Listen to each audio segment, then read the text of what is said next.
Hello, welcome to the Talking Europe interview on France 24. Coming to you today from the sidelines of the European Council Summit in Brussels. We're meeting the Prime Minister of the most recent member of the European Union family, Croatia, Andrej Plenkovic. Thank you very much for being with us. Thank you for the invitation. My pleasure. Well, there's certainly a lot happening in Europe at this point. Many issues that are vying for the top headline spot. Perhaps we ought to start with Catalonia. Your country, it's not a direct comparison, of course, but also emerged from the breakup of another state, Catalonia wanting to separate from Spain. It's a hugely contentious issue. What's your position on the Catalonia issue? What's the ideal solution? Well, first of all, as you rightly pointed out, we can't really compare exactly what Croatia and other today independent and internationally recognized countries that once were the republics of the former Yugoslavia passed through in 1991. We had a different legal basis, which was the Constitution of 1974, plus the democratic election, plus the post-Berlin Wall Europe and the, of course, so clear majority in our referendum, more than 90% of the people wanted Croatia to become independent. Here in Catalonia, we have a different constitutional setup, which is important. Plus, we have a rather divisive situation within Catalonia itself. So position of Croatia is, of course, to advise and to appeal for dialogue, for absolutely avoiding any violence in whatever aspect we can see it. And we hope that Prime Minister Rajoy and leaders of Catalonia can, through dialogue, find solutions which are viable and do not create further tensions in the country. Now, this comes at a time of rising support for nationalist and populist forces around Europe more broadly.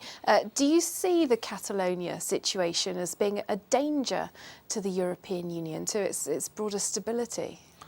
Well, we have seen relatively recently a referendum in Scotland, so I wouldn't say this is the only situation of such a nature.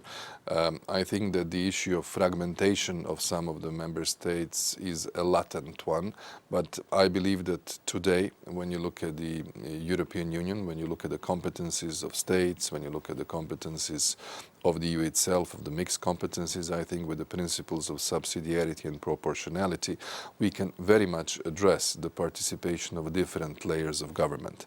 And therefore, in this particular case, we really strongly advise on dialogue. All right, well, let's move on to one of the other top headline issues currently in Europe, the UK's wish to leave the European Union, the so-called Brexit. The negotiations have been rocky at best in recent weeks. Do you, as a leader of a European member state, have confidence in Theresa May and her government to see Brexit through? Well, first of all, I very much regret that at the referendum which was held in the United Kingdom, the result was a negative one. Negative one, I believe, because in my view it was certainly a lose for David Cameron, who as a Prime Minister called for this referendum. It will certainly be a lose in terms of economic, financial, social effects for the UK, as well as for its global positioning in international relations. And it is a lose for the European Union. The Union without a permanent member of the Security Council, without a country who is the champion of the free trade, without a country who strongly contributes to our security, our defense, it is not the same type of union.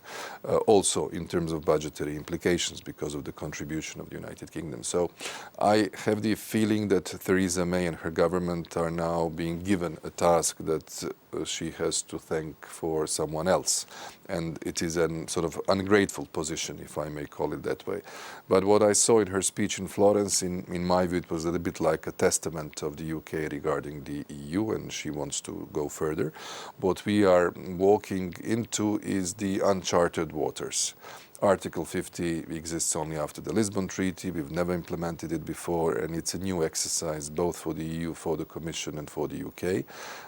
We will see how the process will develop, but I understand that the 2 years which are given is certainly a deadline within which we should address all the major issues, and of course the financial package as well as the rights of the citizens, whether UK in EU or EU citizens in UK, are on the top of the agenda. Well, indeed, it seems that on the British side and on the European side, people are talking about the same issues, EU citizens' rights, among others. However, there is a sense for many people in the UK who want to leave the European Union that Europe is being difficult, punishing the UK for wanting to leave. No, I don't think so.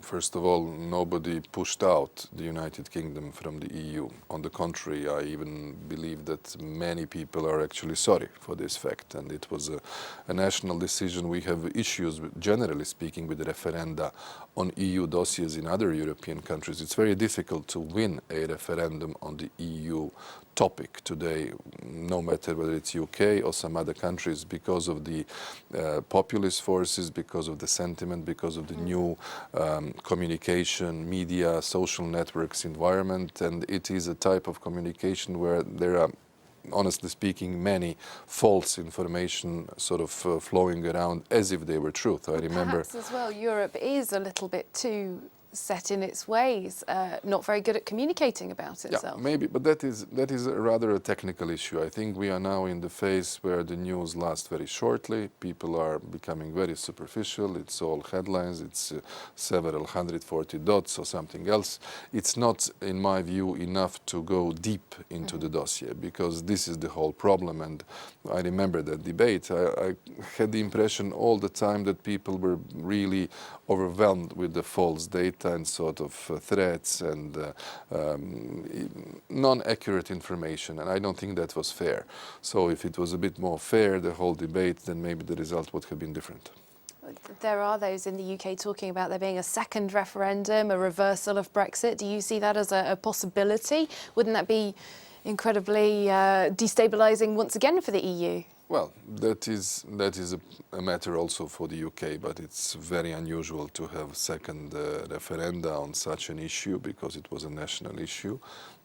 We had two referenda once on the EU issue, you remember, in Ireland. First one was a negative one, second one was a positive one, but it is up to the UK politicians and the people to decide on such eventual scenario, if there might be one. Indeed. All right, let's move on to another major preoccupation for the entire European Union for several years now, the migration crisis. Croatia, of course, one of the countries on what's come to be known as the Balkans route. Now, the number of people accessing the EU through that side of the bloc has drastically diminished since the deal was struck between the EU and Turkey. However, it's not resolved the crisis. We can take a look now, in fact, at a report which brings us a little bit up to date on the situation. On the Greek island of Samos, tents have become a part of the landscape. Nearly 300 people, many from Syria, Iraq, and Afghanistan, are camped here among the island's olive trees. You see this situation, everybody is in bad situation, like we don't have air, anything, but the weather is so cold. This is the problem. Naween is one of over 5,000 people who have arrived on Greek islands since September.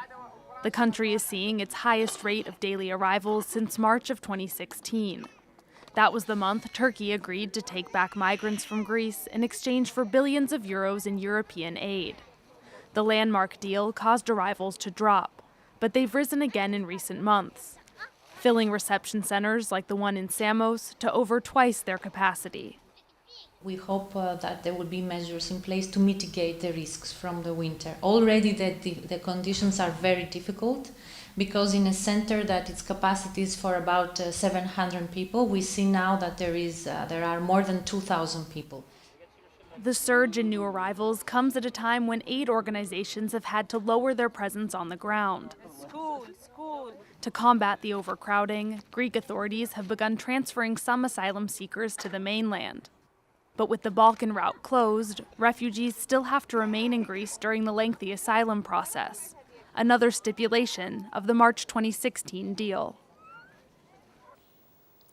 So, Andrej Plenkovic, the EU-Turkey deal, it has, as we've said, reduced the number of people making that often life-threatening journey across to Europe and further into the bloc. However, we've seen people are still suffering, and there has been this increase in the number of people making it to Europe. Critics of that deal say it's not working, it was never going to work, new ideas are going to be needed soon. What do you think? Well, I think compared to what we have seen in 2015-2016 period, and you recall it very well, that the Eastern Mediterranean Balkan route has been more or less stable. It is, the percentage compared to that one is very, very low. So I would say that the effects of the deal between the European Union and Turkey were positive in terms of controlling the process of Turkey hosting the majority of the refugees and migrants on their territory, together with Jordan and Lebanon, because these are the three countries that have given shelter to the people in need who were fleeing for their lives. However, I think we should continue this dialogue with Turkey. Turkey is an important country in our neighborhood. It is a country that can cater for so many people at once. And I think that what the essential task of the European Union is to have a comprehensive migration policy, to keep the external borders functioning well and try to solve the problem at the roots of the causes, including all of our means, whether it's foreign policy, economic policy, trade policy, humanitarian policy, or simply adhering to the international law. Indeed, currently there are many situations of it really being on a country-by-country basis.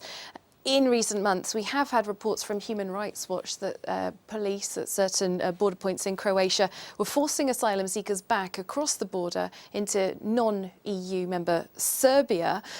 Is Croatia fulfilling its legal responsibilities towards asylum seekers? Croatia is fulfilling its responsibilities, absolutely, both with the terms of resettlement, relocation. I think we have extended on several occasions our readiness to show the solidarity, of course, given the size and given the economic strength of the country. What we are also doing, we are a country that wants to join the Schengen space and the Schengen zone. So my country is investing a lot that our borders are fully controlled with adequate infrastructure, with technical equipment. We have even managed to completely use 2 envelopes of 80 plus 40 million euros, so 120 million euros that we were given at the moment of our entry into the European Union. And therefore, Croatia is preparing for Schengen, which is our big next step in terms of our European road. And I would like to see a political decision sometime during the 2019. Well, speaking about Schengen, about borders, there is an ongoing dispute between your country and neighbouring Slovenia about the border. It would appear that Croatia is rejecting a legal ruling from the European Union that set out where that border should run. Why are you disputing that ruling, and will there be a resolution soon? It's a bit more complex than that. It's not at all an EU ruling. EU as such and its institutions, they don't deal with international law matters such as the borders of the states. What we had was the situation about 8-9 years ago when Croatia was negotiating accession, that Slovenia, our neighbor at the time, blocked 14 chapters of the acquis, and we were facilitated by the Commission to enter into an arbitrage process for the ad hoc arbitration in order to settle the matter of the open border issues, because it was one of those residual issues from the dissolution of the former Yugoslavia. The point was that Croatia entered in good faith in this exercise. We have invested a lot of money, a lot of expertise, Croatian and domestic international law experts. Unfortunately, in 2015, we found out that the entire arbitration process was contaminated and corrupted, not by our fault, but by the fault of the Slovenian side. At that time, I was a member of the European Parliament, not in my position here. The Croatian Parliament unanimously decided to withdraw from the arbitration process. So this arbitration award, which came only in July, after the court itself, without judges appointed by Croatia or by Slovenia, decided on its own to continue, came with the award which Slovenia would like to implement and Croatia cannot accept. But what I can say and what is the policy of Croatia is that we do have open border issue with Slovenia. We are willing to solve it. We are willing to solve it through a bilateral dialogue in the spirit of good neighborly relations and with our friendly country. All right, well, let's look to the future then.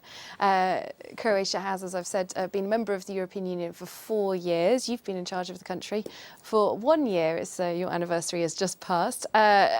Now, we've got some ambitious plans coming out for Europe from the French President Emmanuel Macron, from the European Commission head Jean-Claude Juncker in recent weeks. They see more Europe, more federalisation.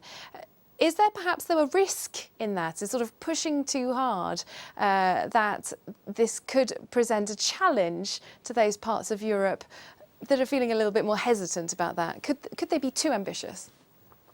Well, I think it's good for the European project that in the context of Brexit, which is a very unfortunate one and sort of is with us already for a while and will remain with us also for a while, that we have this new political enthusiasm coming from French President Macron, who I think deliberately chose the word sovereignty in his speech at Sorbonne, so as to see it on the European level. My feeling is that now we are balancing this sort of blues of Brexit and more enthusiasm coming from him and also from Juncker's speech in the European Parliament. I think at the end of the day, we should find a reasonable ambition from today until the next European Parliament elections, which is the mid-2019, try to use to the maximum what the treaties, the policies and the budget gives us, try to be as concrete towards our citizens. This is my task. My citizens are wondering how much concretely European Union affects my daily life, increases my salary, puts my social standard into a better position. This is, I think, the key task, and of course to address the global challenges that we have. So I welcome this initiative, but what I have gathered so far in the debate with my colleagues, that we will try to find some sort of way where the newly now conceived leaders' agenda, where the European Council members will get more involved in concretely trying to deliver on various policies, issues which are on the agenda of the EU. All right, well, unfortunately, that is all we have time for, but thank you so much for speaking to us here on France 24. Andrej Plenkovic, Croatian Prime Minister, and thanks to you very much for watching. Stay tuned to France 24.